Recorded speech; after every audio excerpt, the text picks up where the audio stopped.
Greetings, everyone. Alrighty.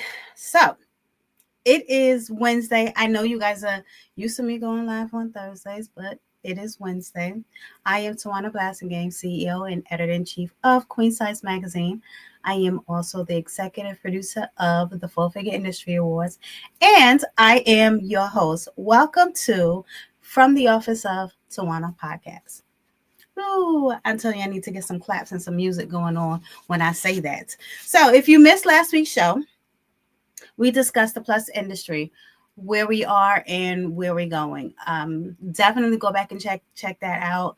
I had Madeline Jones on, who is the editor in chief of Plus Model Magazine, formerly Plus Model Magazine, today known as PMM Today. She is also a fashion designer, a she's a plus size mogul. Like she's in the industry. So she definitely came on and dropped some gems. So go back and check that out. I think you guys will enjoy it, especially if you were in the plus industry. Go back and check that out. So tonight we're going to talk about money and confidence. We will discuss how our financial situations impact our confidence and how to break the cycle of financial insecurity. Joining me are two financial advisors who are passionate about building wealth for us.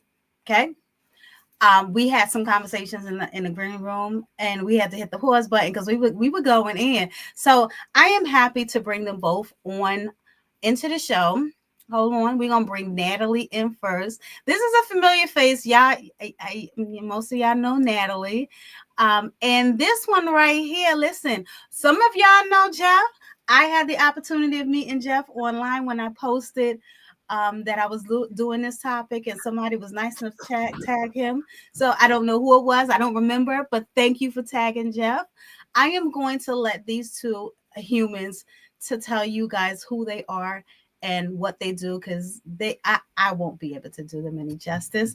Natalie, tell everybody who you are and a little bit about what you do. Hi, everyone. Welcome. My name is Natalie Babaniyi. So, usually, when I introduce myself, I like to start off by saying I'm an attorney by trade. That's my 9 to 5. And those of you who don't know me or who do know me will probably say, Natalie has all these businesses. She's like a serial entrepreneur. And I am. I am kind of a serial entrepreneur because I feel like business empowers you and helps you grow wealth. And so that's my goal. I am on a financial journey, right, to continue to build generational wealth and empower my sisters to grow wealth with me. Thank you for joining me, Natalie. Jeff, tell everybody who you are and a little bit of what you do. Thank you for the opportunity to be of service to the people. Don't consider it lightly. My name is Jeff Moore, affectionately known as Jeff the Wealth Builder. I'm a financial advisor for the last 27 years. I'm very passionate about financial education. I embody the message that my mother gave me a long time ago. She said, son, baby, when you understand what's going on, you will know what to do. So it's my passion. I keep my mother's legacy alive in the financial services game by just educating people to understand what's going on with their money. Because if they can get them to understand what's going on with their money, they're going to know what to do. So I'm a firm believer in that. I am an author. I have wrote a book during the pandemic. I heard a funny story about how Grant Cardone wrote this book in a weekend. And he was like, it had all kind of grammatical errors, but it was a New York Times bestseller. I was like, well, if Grant Cardone can write a book in a weekend, then I can too. So I wrote a book in a weekend. It's called My Cash Value is King. And it was basically a book about money mindset, about money. And it broke down life insurance, because life insurance is one of the most misunderstood products financially in the Black and brown community. So I wanted to shine a light on it and give people education about not what the products are, but what they do. I also put together on financial education summits all over the country, having one coming up next week virtually. And then we plan a big one in Atlanta in November. I'll tell you more about that later as we talk. I'm just an all around, mama's boy. I miss my mom. She departed this earth about 2020. This year is the 25th year. So I kind of miss mama. but I keep her legacy alive by teaching financial literacy and financial education. And I'm really, really, really good at what I do. Oh, I love to hear I that. like that. I like that. So you guys already know this is going to be a good one. And Jeff, you gave me an idea. I am actually going to have you back on the show on a future show because I want to talk about life insurance as well. So listen. That's my jam. That's my jam right there. We make life insurance sing over here. Y'all use it for death because y'all think it's for when you're supposed to die. We live it for a living. We put the life in life insurance, and I help my clients set up some marvelous things what they're doing with their life insurance. It will blow your mind, the things that we are doing with life insurance. I'm talking about buying assets, I was going to say stocks, becoming a lender, it's so many different. Oh, you get me excited right now. Let me calm down. Woosah. I will echo Jeff. When I learned, I think that's one of the last things that, no, I don't want to say last things I'm constantly learning, but when I learned like that your whole life could be an asset, you can leverage it to buy assets. I was like, what? I felt like I unlocked the whole new key. Okay. So it sounds like we haven't even gotten this conversation started yet, but we need a part two. Yes. So we'll talk about that when this show is over. Okay. Part two, specifically on life insurance. So, but let's start right now. Let's start with the link between money and confidence. Okay. How do you see money impacting people's confidence levels? Right now, the reason why I came up with this question, it was personal for me because I don't necessarily connect the two, but I can see where they would be connected. And I will talk specifically about a few outings where I've had where you go out, you don't have no money. Let me not say you don't have any money. Some people may not have any money, but you go out and you go out on a budget, right? You're less confident with the people that you are, especially when you don't know what everybody has in their pockets, right? So some people may want to do this, you don't want to do that because you don't have enough money. And I'm going to talk about Natalie's trips too, but hey, my trips are budget friendly. They're very budget friendly. And then when money is not an option, tax time, most people boil out tax time. It's you go out and it's you confident because you can do anything. Well, not anything because people tax refunds ain't that big, but you're more confident when, you don't have that money in your pocket. So how do you see money impacting people's confidence levels? And Natalie, I'll let you take this one first. Okay, so financial literacy is all about mindset, right? And if you don't understand something, you tend to lack confidence in that, right? So I think that's a big thing. I often tell people we have to overcome our poverty mindset. And that doesn't just mean like you have to overcome, it means exactly that, not having money, whether you have money or not, but it's like we have this chain on our brains, right? And basically some people don't even have money, but they operate like they have money. They feel like everything is at their disposal. They feel like I can leverage this, I can leverage that. I have a network. I'm going to build 1 billion and not have $1 in my bank account, right? I think especially for minorities, we have not been taught that, right? It's always like you grow up watching your mom balance a checkbook, or you watch people budgeting and they're like, oh, we ain't got it, baby. We ain't got it, right? It's never like, okay, we may not have this, but we can still get that, right? And so I think that's where the confidence is affected, right? It's all about mindset, whether you have it or not, right? Right. If I understand that I may not have the money in my bank account to get this, but I have the ability to still get that, to leverage and get an asset and get things that are meaningful, right? Then what's not at my disposal, right? And if anything's at my disposal, my confidence is automatically boosted, right? Right. So I think it's about mindset for me. And I felt like Jeff wanted to chime in a little bit. Yes, I was going to say, all that what you said and then more. Like your mindset is very important. But when you talk about your money and you talk about confidence, like when those two come together, ball game's over. Like the old folks say, money will make an ugly person look pretty good, right? Good. You look good. But money, when you got some money in your pocket, you walk a little bit different. When you got money in your talk, you talk a little bit different. When you have some money in your pocket, you dream a little bit different as well. So money is very important because let's keep it real. We live in a capitalistic society. True. It takes money to do anything, almost anything here in America. So, and the more opportunities you have, it's going to be predicated on the access and the resources that your money gives you access to. Right. That's just the system that we live in.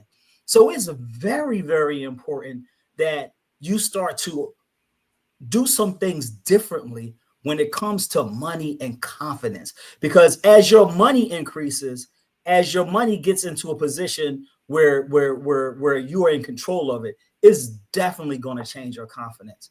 And you got to remember about the one thing about money. Money is only a medium of exchange as well.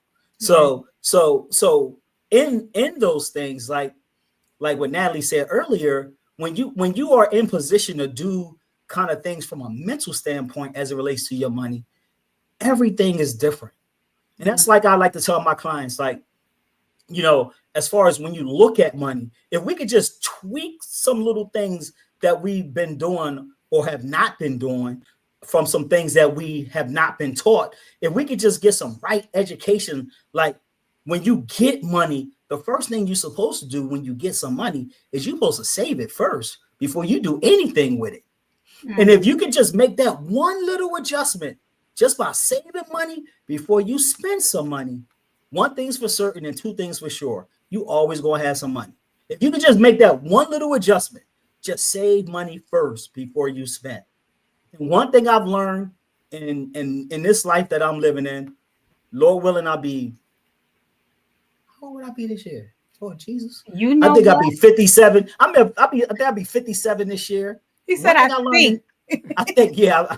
Once you get 50, you don't count no more until you get 75. So that's what the old folks told me.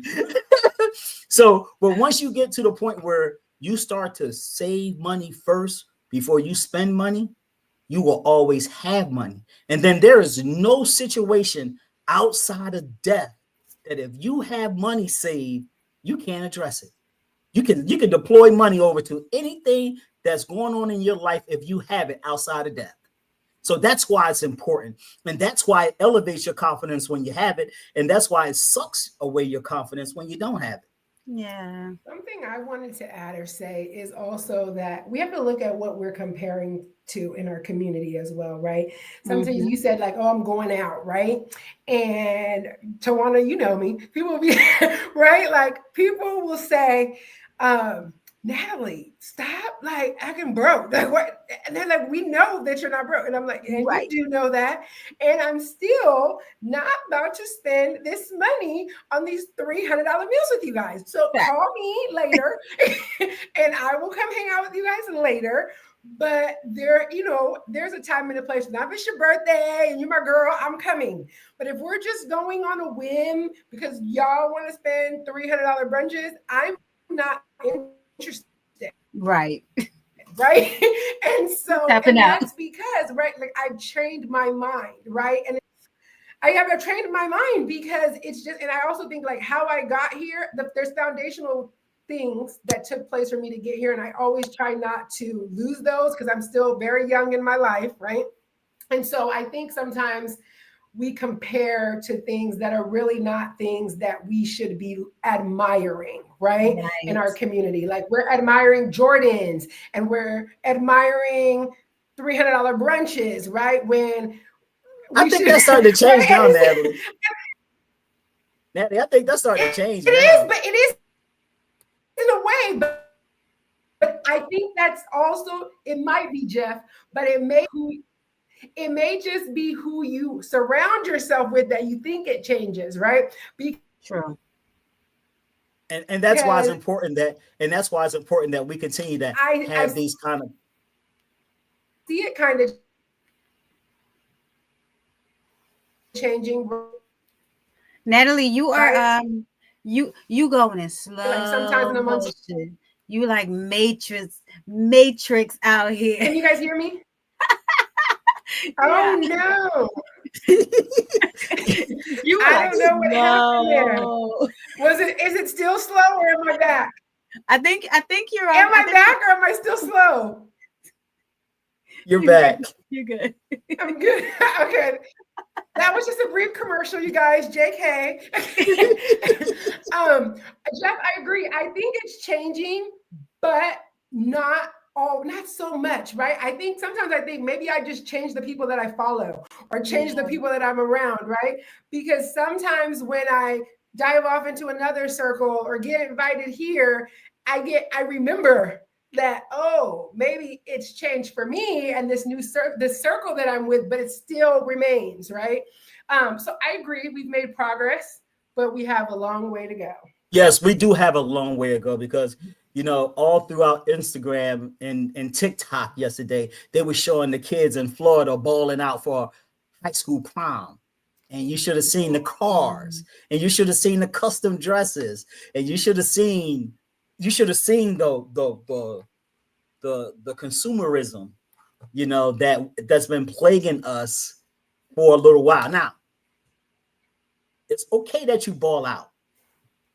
I'm a big proponent of balling out, but I'm a big proponent of making sure you create some money babies so you can ball out, and you can ball out with the money babies and not be balling out with your income that you're making. That part, ball out with your passive income and not with your active income. We call that money babies now. You gotta go. Babies. You gotta go out there and get some of them money babies. Money babies, yes. I'm a fan of that, Jeff. If it's like, I'll often say like, okay, I'm going to use my passive income from this for this, right? And I'm getting a luxury that I'm not going to get with my active 9-to-5 labor. Because when I think about the hours that I'm going into work and the amount of cases that I got to do and the hours I put it in, it's not so worth it. I don't want to buy that thing. Right. But with my passive income, I may be a little more flexible. True. So you're like, I could get the G-Wagon now because I got me some money babies. so and that's a good point. So hold on, right? Because I was talking to a good friend of mine about this last night, right? And so she recently got a promotion at work, right? So of course she's making more money. And I made a joke to her and I was like, oh, so we can go on vacation now, right? And she was like, oh, I don't got no money for that. I was like, what you mean we got no money?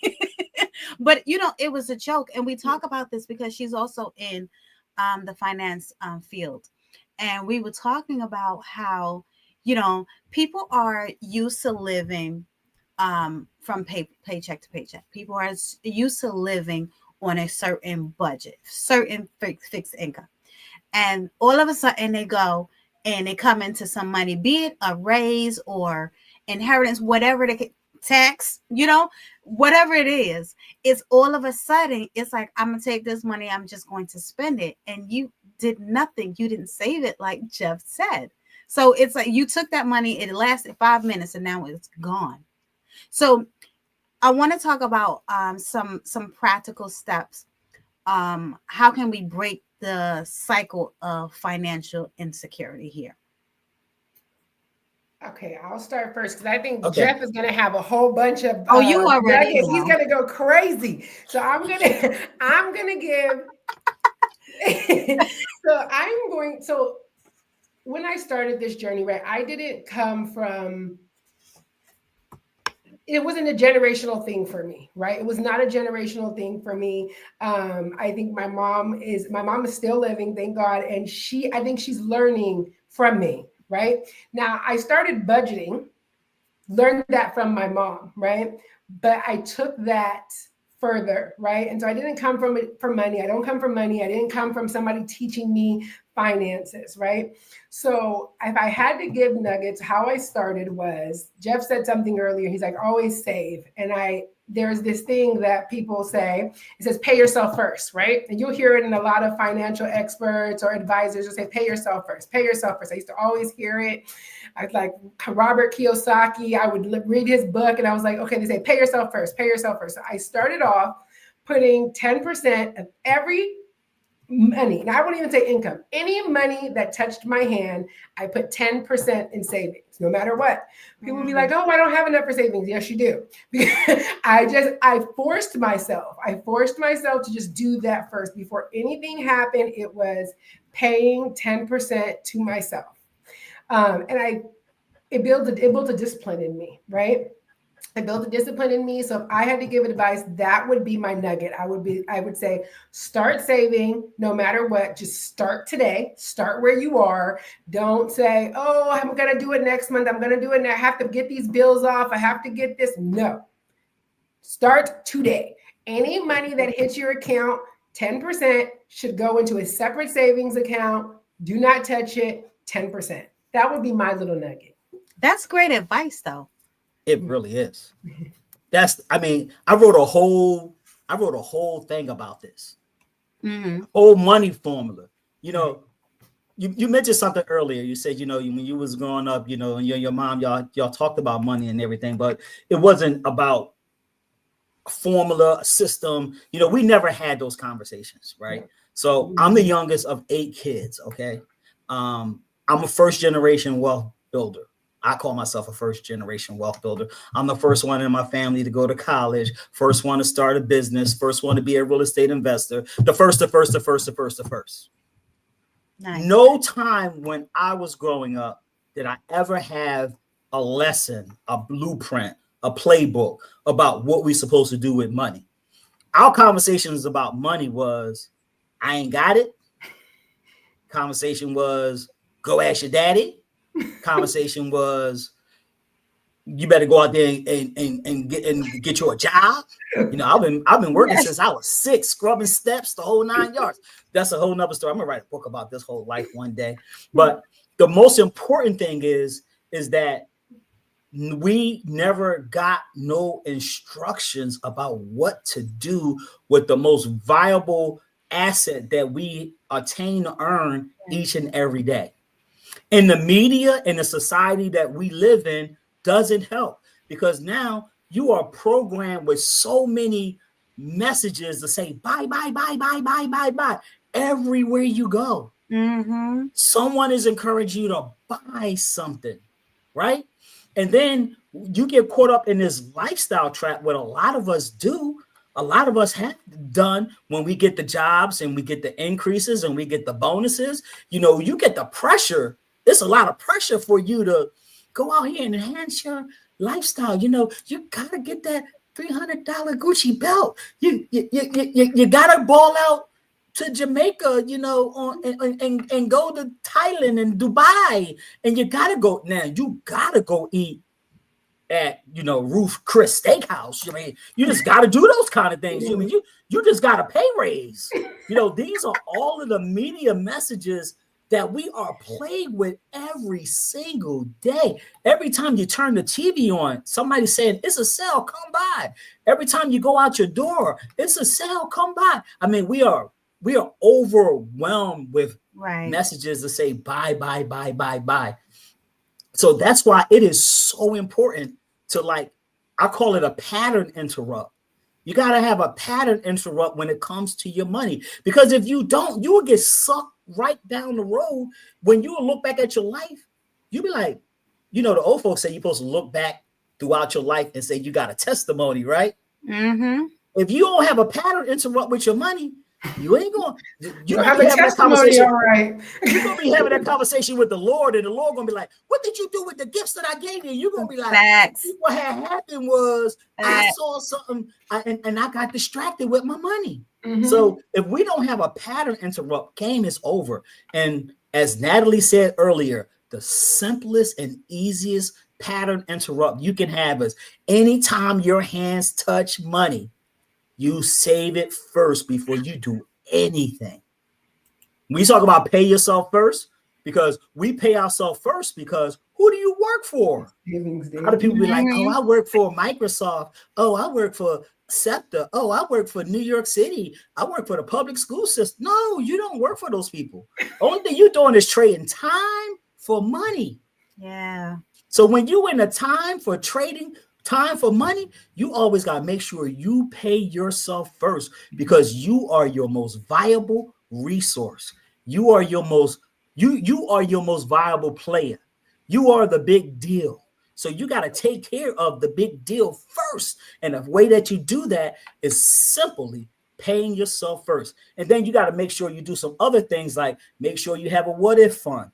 A lot of people like to call them emergency funds, but I call them a what if fund, because if you black like me, you always got a what if. Oh, There's honey. always a what if looking at you down a corner. Right? What if When Tawana you car calls break you down. and says, let's go out? Then I'm like, oh, wait a minute, Tawana. What if? No, and it always happened on a Friday, on a day when your boss kick your butt and you like, I can't take this no more. And I they say, know. girl, meet me at happy hours and tell me all about it. Yeah. And now you didn't drop $250 and you get That home and you part. say, what did I spend that money on? Yeah. Jeff, I'm feeling attacked over here. Yeah, I'm trying to tell I'm you. like, I'm not doing it. So we got to do some simple things, like really easy, simple things before we tackle the major things. One of the things that I always stress too, like you save your money first before you spend. You pay yourself first. You get your what if account or your emergency account together. And I like to tell my clients, get 10 months of their living expenses, at least 10 months. I like to go more than that, but a minimum 10 months of your monthly household expenses should be in an emergency account, in a high yield savings account, that you have access to that money, because it's about liquidity. If you have a what if, you got to go be able to go get some liquid money to go take care of that problem that you had. Yeah. If your car break down, and I know a lot of y'all like the, as the kids in the hood say, y'all like to drive y'all Lexuses. They say Lexuses. Y'all drive y'all little Lexuses. And when that Lexuses break down, that's going to be at least $1,000, $2,000, $3,000 to get any minor little problem fixed on these luxury cars that you're driving. So you got to have a what if account that's liquid, that you could get some money, because what's happening now is people don't have no what if account. And then when something happens, they are either putting it on their credit card, either stressing their family or their friends, either begging their boyfriend or their girlfriend to get them out of the financial jam that they was in because they were irresponsible. So you got to start to reprogram ourselves to do the things with our money, so everything is never always a crisis. You ever meet some people and every time you turn around, they got a money crisis? It's because they don't do the simplest of things with their money.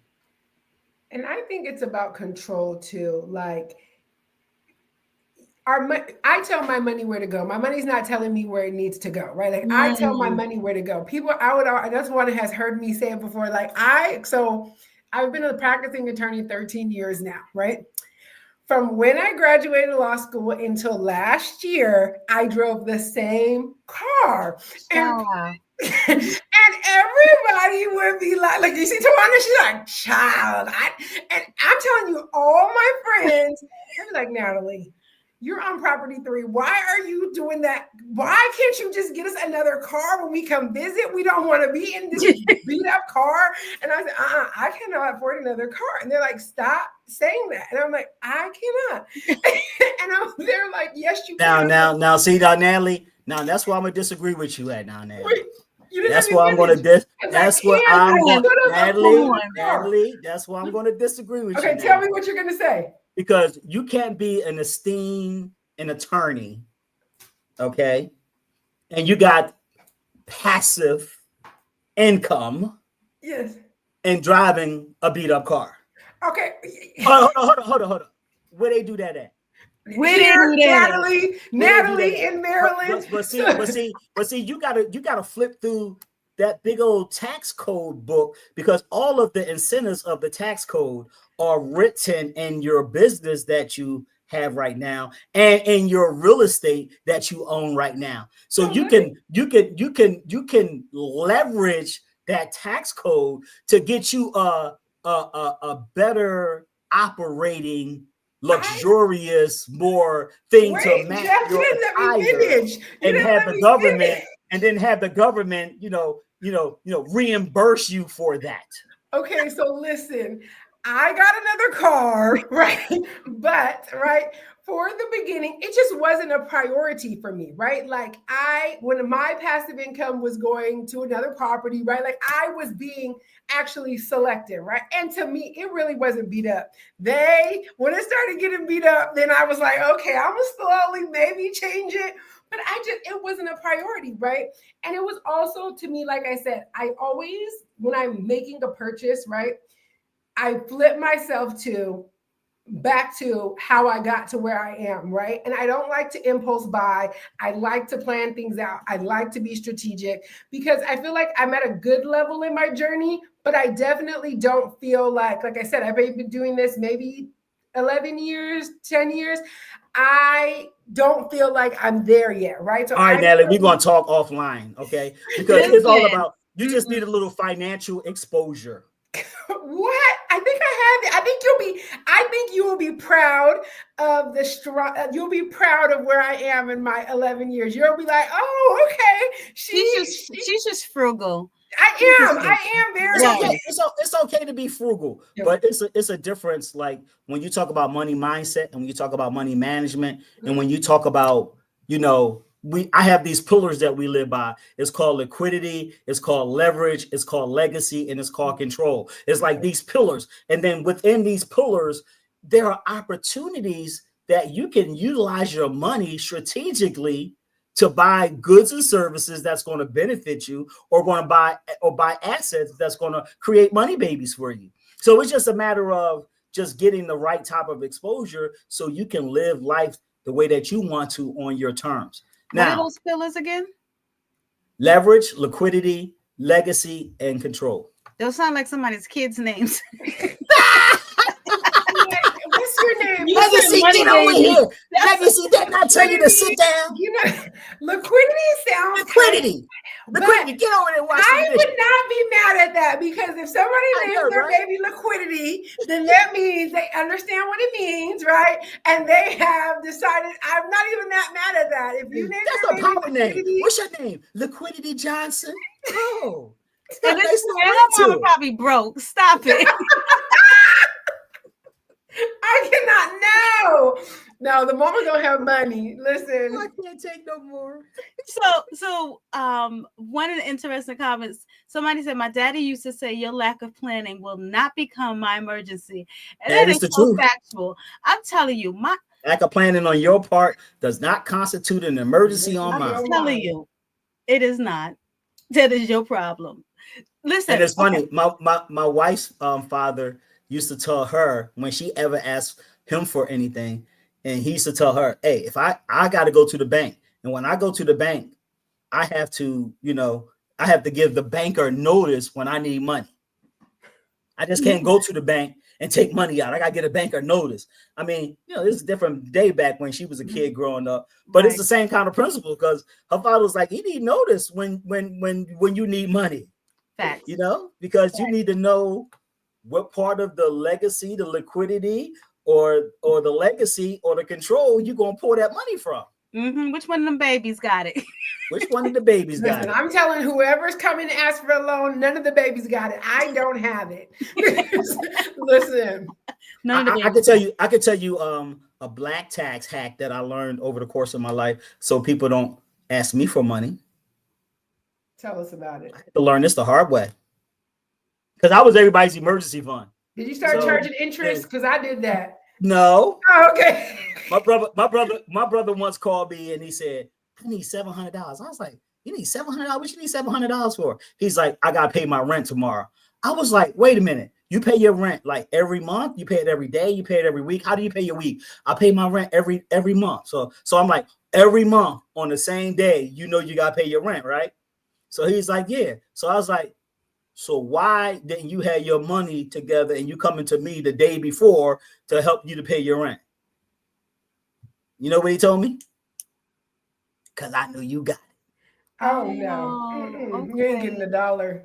So, I had to flip the script afterwards. Like, he got me that time because, I'm the baby of the bunch. He played that psychology on me. He actually made me feel guilty that he didn't have the $700 to pay his rent, that he was irresponsible for. And at the time, he was making more money than me at that time. Right? Yeah. But I fell for the okie doke, but then I got wiser. I used to start calling my brothers and sisters and people that I was calling asking me for money. I used to call, ask them for money first. I'd be like, hey, let me borrow $200 till Friday come when I get paid. And they was like, what? You asking me for money? Oh, things must be really bad. No, things wasn't bad. I just didn't want you calling me asking me for no money. I am dead. Wait, he don't even need the money. I need to. I'm gonna start doing that. I need to talk to you. I need to. Let me hold something. I can't afford this dinner. Can you pay for me? No. I'd be like, damn, I was just about to ask you the same thing. But that was one of the best tactics that I used to have people stop calling me, asking me for money. Oh my God. That's so anyway, I digress. That wasn't the part of the equation. We talking about making sure that we have intentionality with our money. And it's funny though, because when you really think about it, Natalie, you said something earlier about giving your money directions. And, we always have a thing that says, yeah, if you don't give your money directions, then your money going to be giving you directions because you're going to be doing things because you don't have control of your money to get caught up on things which you should have control over. And that's why the budget part is so very important, because the budget is basically you giving your money directions as far as how, when you make the money, how you're going to allocate it to spend. And most people don't do a budget. So that's why they don't know what's coming in and don't know what's going out. There's been times when I sat with people and we do like a financial analysis, and they will be paying for a subscription that they ain't even been using. They've been paying $50 a month for something. They like, I don't even know what that is. I'm like, how can $50 be coming out of your check every month, out of your bank account, and you not know what it is? Because they're not focused on making sure that they're giving their money directions. So now the lack of having directions in their planning is starting to give them directions, because now they working overtime, they working second jobs, because they don't have no wherewithal or no vision of what's coming in, what's going out, and how to plan around that. So I came up with this money system to help people get in the right mindset and kind of eradicate money leaks that's in their money. And I call it the 10-10-10-50-20 program for financial success. I wrote that whole thing in that weekend book I told you about, My Cash Value is King. It's got that whole breakdown equation in it. And that was one of the things that internally I discovered that saved my financial life. And it happened at a time when I was at the lowest point, is when 2008, when the financial crash happened in 2008. Like, many people who look like me got hurt because of the lack of financial education that we had to take the hard lesson and learn the bad way through experience. My mama, the old folks used to always say, my mama included, you're going to learn one or two ways. You're going to learn by experience, or you're going to learn by instruction. Yep. And she's always say instruction always trumps experience. So if you don't hear, you'll definitely feel. And if you feel it, it's going to be 10 times as harder if you just did what we told you to do by when you heard it. Right. So that whole thing of not having that money education, that money foundation, that money playbook, however you want to call it, the lack of having those money conversations. One of the things that brings me so much joy right now is we having open conversations about money right now. Yeah. Yo, when I was growing up, we didn't have that. Everything was about, I can't. Everything centered around when I get paid on Friday. That's the only thing you heard. Right? Look, That was we it. do that on the 15th, on the 1st. I'm like, wait a minute. like, can we go somewhere? Oh, I don't know. You got to wait till I get paid on Friday. Can we go down Tuesday? Oh, I don't know. You got to wait till I get paid on Friday. Everything was, you got to wait till I get paid on Friday.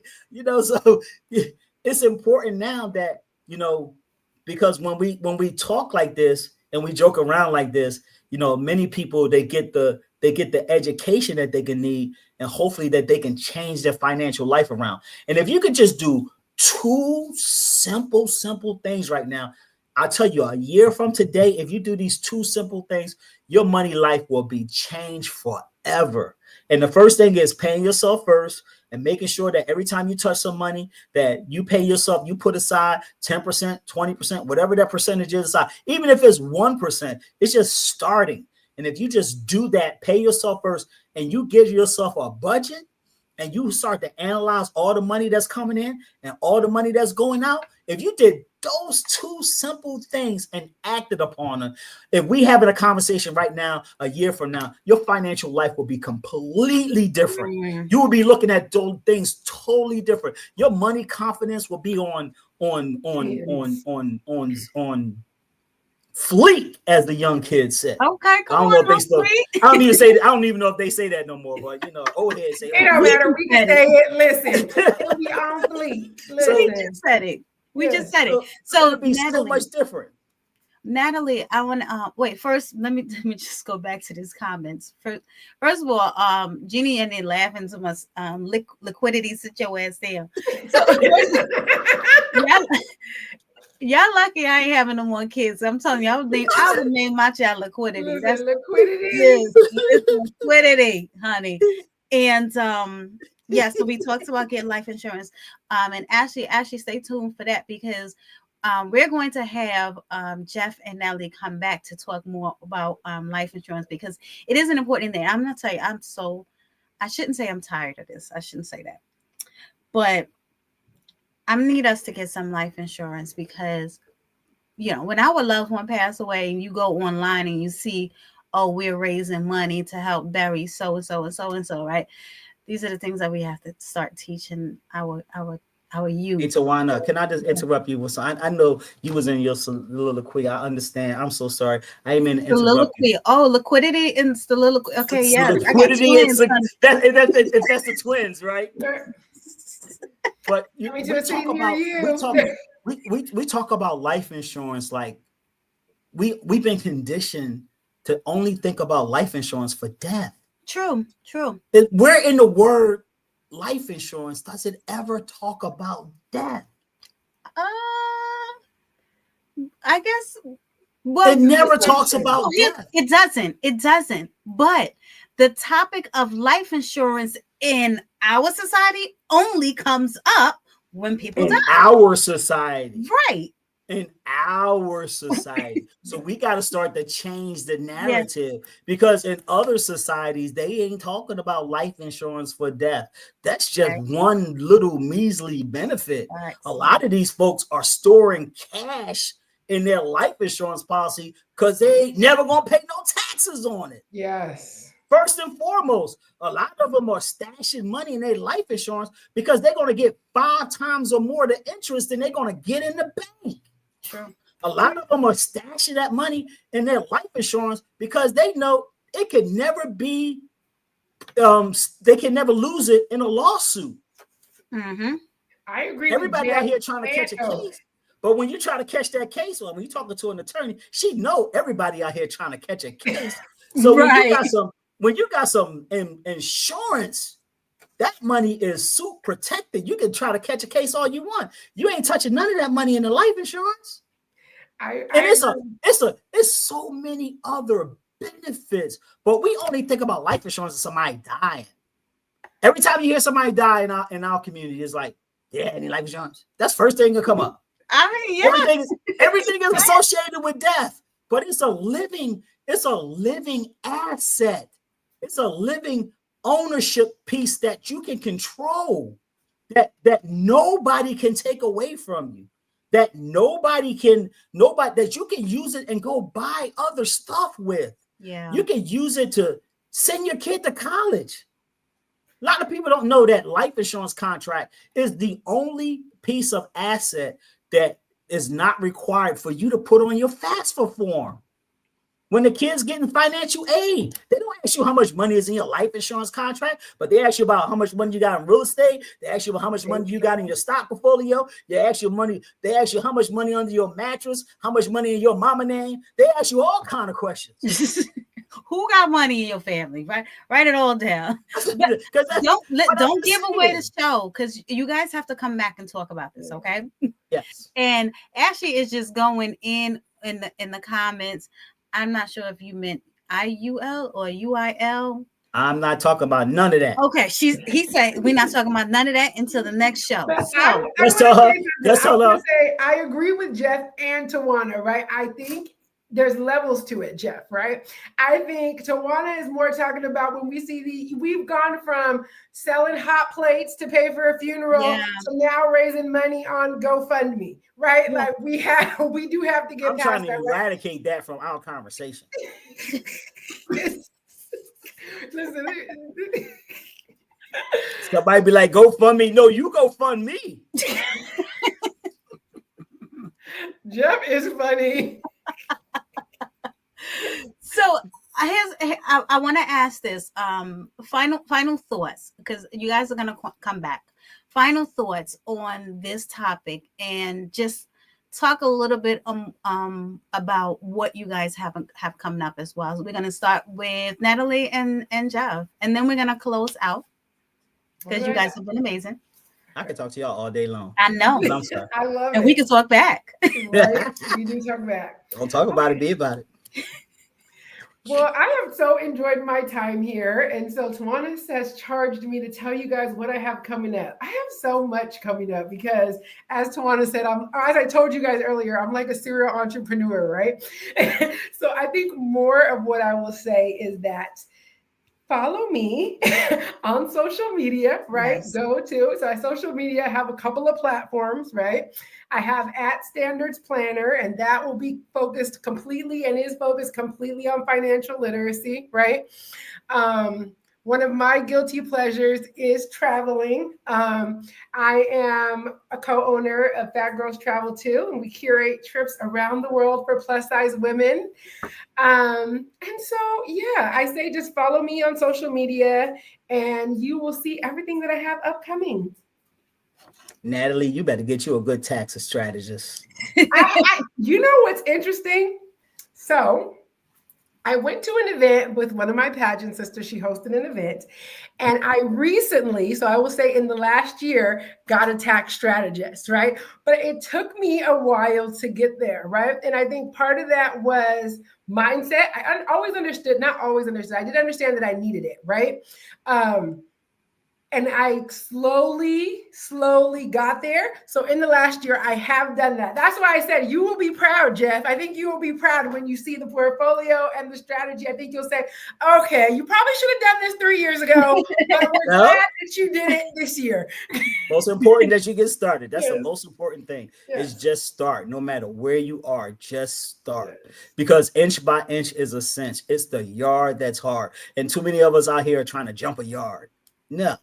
Yeah. Just start where you are. If you can just save a nickel this week, save that nickel, because that nickel will lead to a dime, which will lead to a quarter, which will lead to $1, which will lead to $10, $20, $100, and then you rolling now. So you just gotta start. It's a thing about money and momentum. A lot of people never get the confidence, as we was talking about earlier, because they never build no momentum with your money. So it's just about starting wherever you are and just. And then just get more education that you can, because education will change your situation. You know, you get around some different type of people, you get you a financial coach, you get you a mentor, and you just start to, you would look at the world totally different. Nice. And now that you got your tax strategist, Natalie, I'm going to say, meet with your tax strategist every quarter. Really put it in your calendar, make it an appointment, and then you go there and you ask your tax strategist questions. And if you need help, just holler at your boy. I'll give you a list of questions that you can go talk to your tax strategist about, because Taxes are going to be the biggest expense for the rest of your life. There's no getting out of it. You're going to be paying Uncle Sam and Aunt Bunny in some capacity for the rest of your life. Listen, I never met Aunt Bunny. I see now this is a new one. Uncle Sam, I realized very Everybody, quickly, nobody never talks about Aunt Bunny, but she No. go everywhere Uncle Sam. Aunt Bunny is the state, okay? They go, she go Oh, everywhere the feds go. No, Yo, no. so you want to hear something? You want to hear something funny? I used to have I used to have, well, I still have an Uncle Sammy, right? And I had an Auntie Bunny.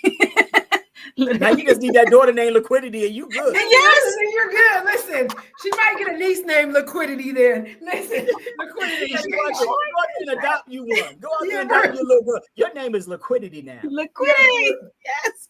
I love it. Jeff, tell everybody where they can find you, please. You can find me on all social media platforms at Jeff the Wealth Builder. That's my financial education name. I'm also hosting a financial literacy summit next week, next Tuesday, Wednesday, and Thursday. It's virtual, it's free. You can go to First Generation Wealth Builders, because that's the community that we are passionate about. The first ones in the family that's making it, and we have a whole community that we're serving with financial education, because financial education will change your situation.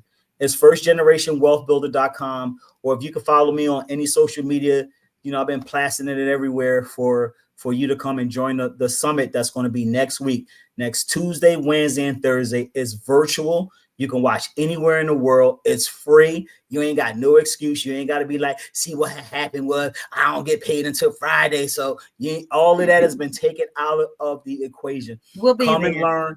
We're going to have about 10 different speakers that's going to be talking about various topics, whether it's going to be, overcoming money trauma, which a lot of us are still getting over, real estate strategies, taxes, life insurance. We're going to talk about creating money babies, creating digital products. So everything has been thought of for you to come and get some education, that you could get one nugget that can change your whole financial life. Right. So these are some of the things that we're going to be doing more intentional. I have a new book that's coming out, and it's taken me more than a weekend to write this second one. And wow. I came up with a formula called the basic no BS guide to building indestructible wealth. And I took my 27 years of experience as a financial advisor, as a financial educator, as an entrepreneur, as a real estate advisor, as a real estate investor, like all of the things that I've been doing over this 27 years. And I put together a formula on what you should do with your money when you get it to build indestructible wealth. So we go into it not too deep, but a lot of stuff to give you enough that you will be able to understand what's going on, and then seek a partner or another, attorney or those type of financial educators to kind of take you to the next level. Awesome. Make sure you send me those links so we can post it and share it with everybody. I thank you both so much for joining me. Did anybody have any questions in your audience? Well, they were laughing at our they was laughing at liquidity. They was laughing at liquidity. They were talking about I bet you next year right now. Bet you next year right now you're gonna hear a story about how somebody named their daughter Liquidity. Watch. I'm telling you. I just want to be the godmother. That's all.